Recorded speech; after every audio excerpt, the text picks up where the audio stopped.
Hey peeps, Sarah here from Spruce Springs, and this video is something a little different. This is where I was interviewed by the Tecken novels, and it's all about artists working with authors, so I'm excited to give you this video, but also make sure that you like and subscribe for my channel if you're new here, and also I'm going to be providing a link to her channel and to her version of this video in the description, so make sure you check her out and subscribe to her channel as well. So enjoy the video, and yeah. Hi everybody, welcome back to my channel. This is Tori, and today I have my best friend Sarah here with us. She is a graphic designer slash illustrator slash artist extraordinaire, and I'm going to be asking her questions about what it's like working with an author on artistic projects. Tweet. Okay, Sarah, so how long have you been illustrating for the writer tribe? Hold on. Okay, I think the earliest paid work that I've done was when I was 15. I did a book cover when I was 15. So, it's been... Oh, I should bring those over. I have returned. She's returned. Hello. Greetings.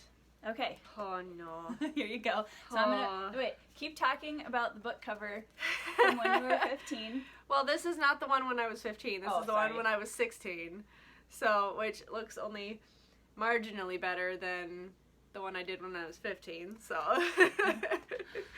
so yes, I did mostly book covers early on, but have done some other illustrations since then. So it's been 14 years. As a whole, what kind of artwork have you done for authors total? Are you talking about like what mediums Yes, or okay? Like you got book covers. Yeah, etc. it's been mostly book covers. I think for you I did some like You've done chapter a few logos for me. A few logos, yes. Chapter headings, concept art, book covers obviously. I would say probably mostly concept art and logos. So lots of logos. Yes. So this one might seem like kind of a dumb question, but I think it's something that I wanted to address. There's no dumb questions here. Should artists, if they want to get into doing book covers with authors, should they have a portfolio to show the prospective client slash author person? This isn't a dumb question, but maybe it should be, because yes, you should have a portfolio, absolutely, because if you can't show your clients what you can do, you're not really off to a good start building off the trust for them to actually want to hire you. So yes, you should definitely build up a portfolio. From an author's perspective, you should definitely have a portfolio. It's very helpful. Okay. You have built probably 90% of my portfolio. I'm here to help. This is one that I think you and I take for granted because we work so well creatively together, but Sure. Where do you think the balance is between the vision that the author has for concept art or book covers or logos or whatever it is, and the artistry of the illustrator? Like, where's that happy medium? It's a very hard balance, honestly, because I think a lot of times writers get so excited about a character and how it looks, but they maybe don't realize how much inspiration they're pulling from something that already exists. Mm-hmm. So I think, honestly, the key to that is to be kind of general with things and like have an idea, but don't be married to the details. Mm-hmm. So that's kind of leave it more open-ended so that you guys can kind of, I think it kind of comes from like you have the artist's skill and then you have the writer's vision, and you find this like spot in the middle where you can start planning together. Yeah. What does your dream illustration project look like? I think for me, I really enjoy doing like fantasy concepts, and just because like you can pull realistic elements into it, but it's not like you have to be like so specific about like anatomy and like details and whatnot, and you have more freedom in that. And I also prefer to work digitally, so digital drawings give me the freedom to like pick up and leave off wherever I need to and edit mistakes, and it's a very flexible medium. So I think that would probably be more along the lines, like probably more concept art, I think.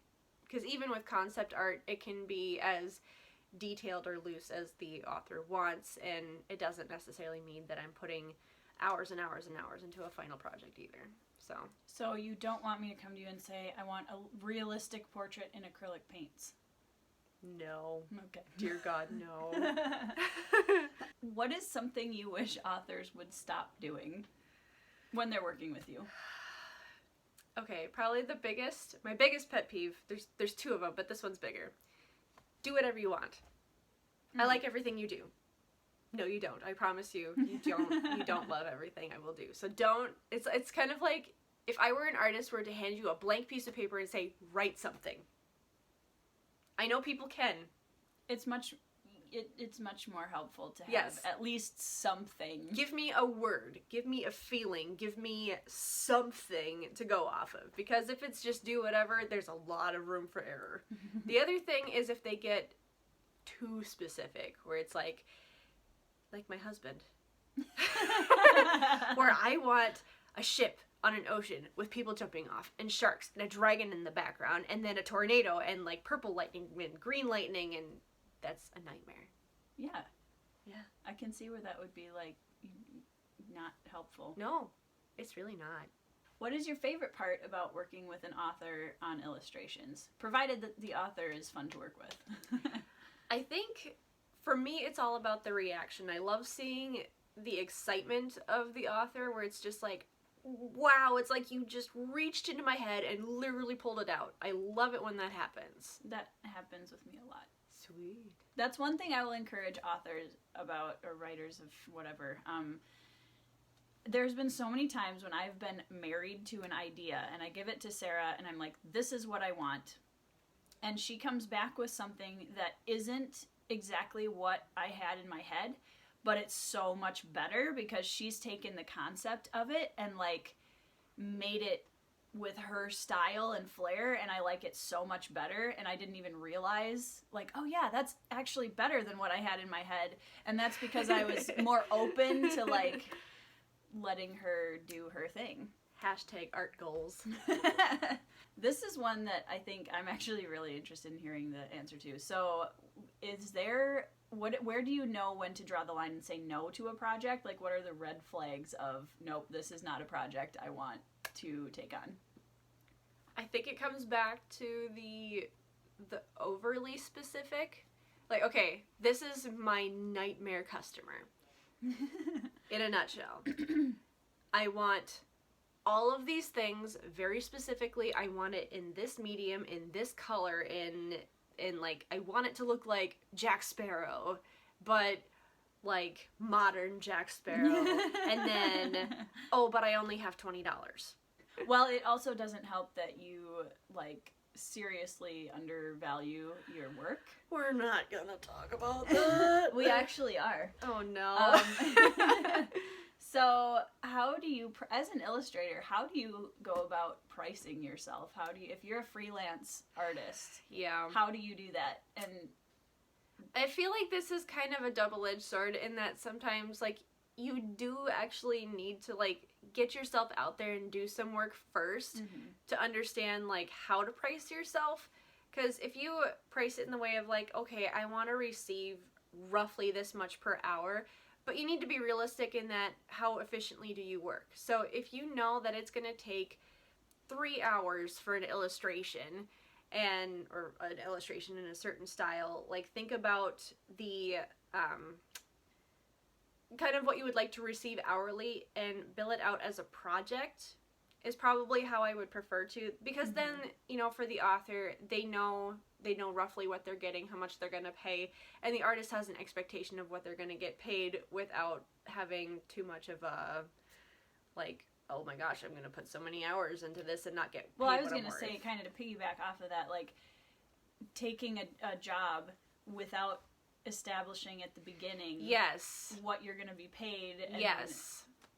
Do not ever start a project without establishing what you're gonna get paid, because otherwise you get into the project, it's gonna be more work than you expect, and then the author is gonna be surprised when you have like this massive bill at the end. So unless you're working with somebody who doesn't care, establish that early on. Like, have an idea of what you can do in a certain amount of time and price yourself accordingly. But I would also advise doing some sort of a flat rate, and maybe like if you want to allow edits, say, okay, I'm going to tack on this much extra for edits. That way you can leave it flexible, but just the important part is like communicating back and forth between artist and author of exactly what they're getting and exactly what they're going to be paid.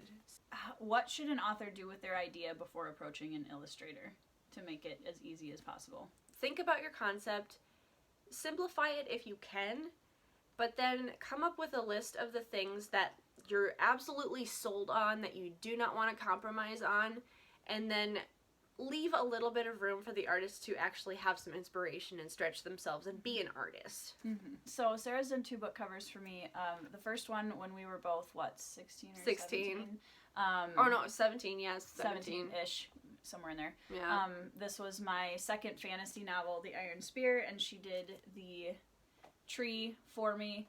And this was one that we had, this one worked really well because it's such a simple concept, and I was basically like, I want a black background with a tree. Yep. So that was pretty easy. But then the most recent one, in November of 2018, my devotion book came out, and Sarah did the cover for this. And this was one that I had a little bit more detail in mind for the cover, and it was a perfect example of Sarah taking something and making it way better than I had in my head.